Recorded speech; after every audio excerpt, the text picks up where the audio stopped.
Hi everyone, Ray here, talking today about the 2021 ISA testing, which is on Wednesday, April 21st this week. So just a quick summary for the test. First off, it's our state mandated science assessment for all the juniors.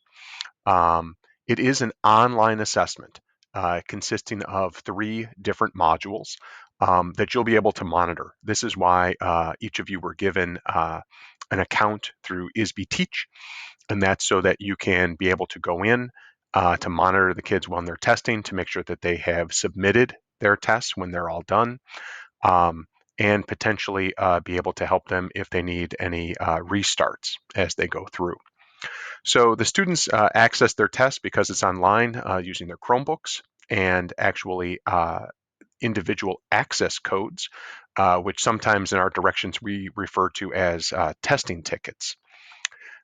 Each module that the kids will test on is actually untimed per the state, but they estimate that the kids will finish in about 45 minutes with each module. Based on past experience, this seems about right. Most of our kids actually finish somewhere between 25 and 35 minutes through the testing. But there are a few that do take around 45, and even a couple that take a little bit longer, but not too much. Once a classroom is finished with a module, the entire class can begin the next module. Uh, the modules do have to be begun each time as a class, so not as an individual. So if Ray Albin finishes module 1, you cannot give me my next testing ticket and have me just keep going. We have to wait until the entire class is done, and then the class will get their second testing tickets, take module 2. They'll finish all that up and then get their third testing ticket and take module 3. We estimate that most rooms will finish testing sometime between 11:30 and 12 o'clock, with a start time of about between 8:45 and 9 a.m. on testing day. So let's get to a little bit of specifics on testing day. So Wednesday, April 21st, first off, for all of our staff is a meeting day. It's a departmental meeting time. So you'll be able to go to your department meetings. Those ended at 8:30. The kids are just coming into school and have been told to be in their rooms by 8:45. So once you're done with your meetings, head to your testing location. Uh, in your testing locations, you'll be able to find a packet, and in that packet, we'll have the kids essentially testing tickets. It's a yellow third of a sheet. Each kid's name is on it with their code, and there are 3 of them for each child. So module 1, module 2, module 3, and the codes are actually different for every module for the kids. So you'll just take all testing codes for module 1. We have them stapled together so that we don't miss any of them. So you'll take the first ticket, rip it off, place them on the desks.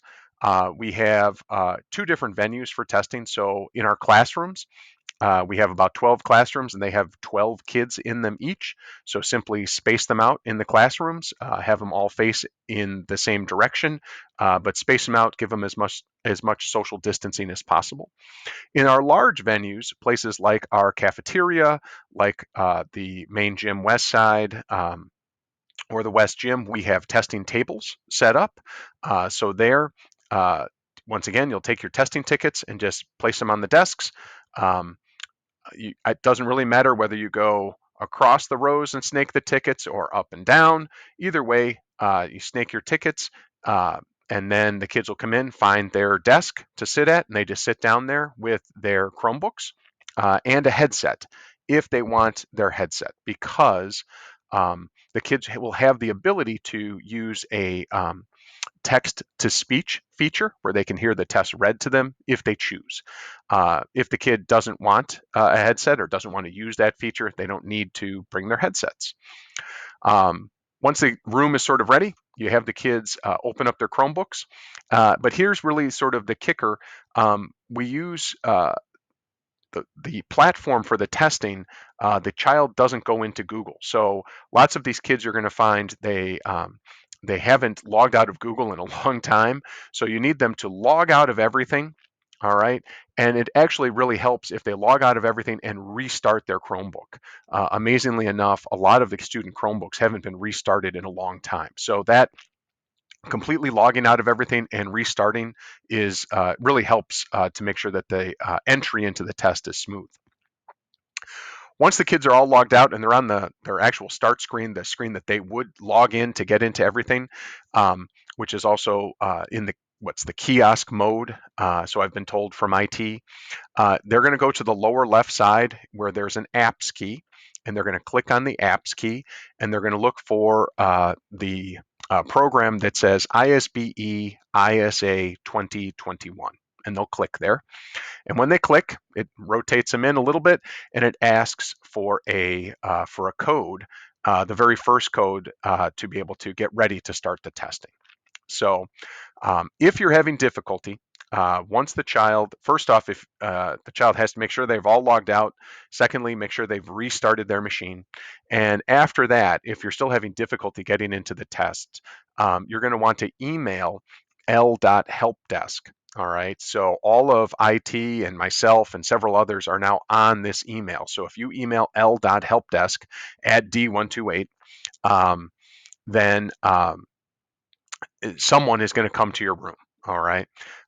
Or you can have one of your there are either two people to classrooms, or large venues have many more than that. You can send someone to our headquarters room, which we're going to have some people in 255, and we're also going to have some people in IT. All right, so you can send someone to one of those areas to get specific help if you're just looking for people.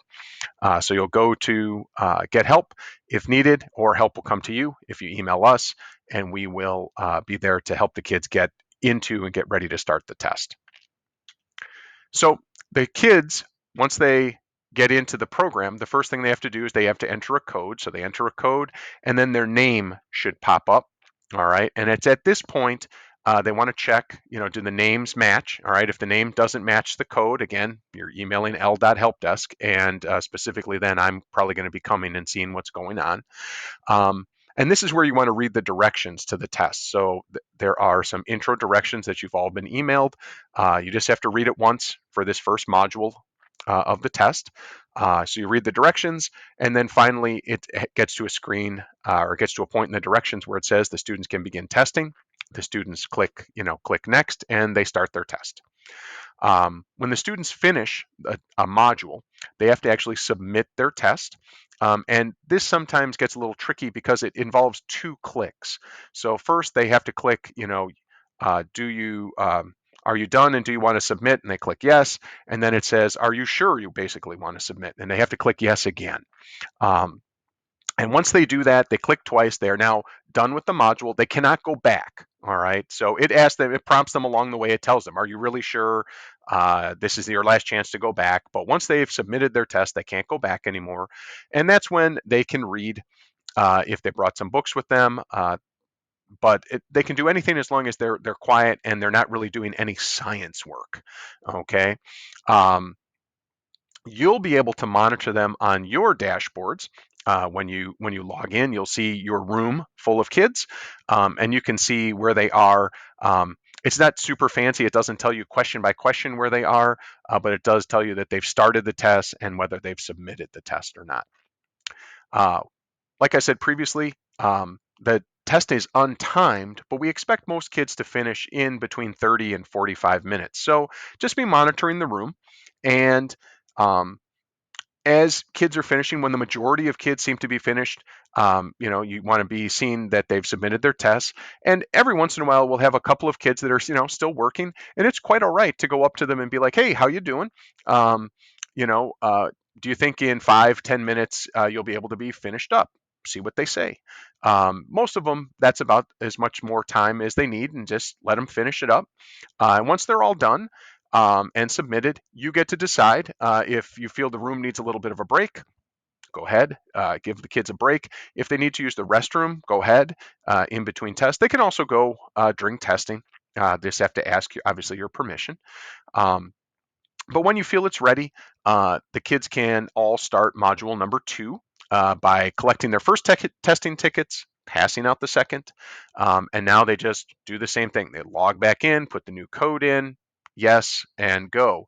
You don't need to reread the directions for each module, so just the first time is enough.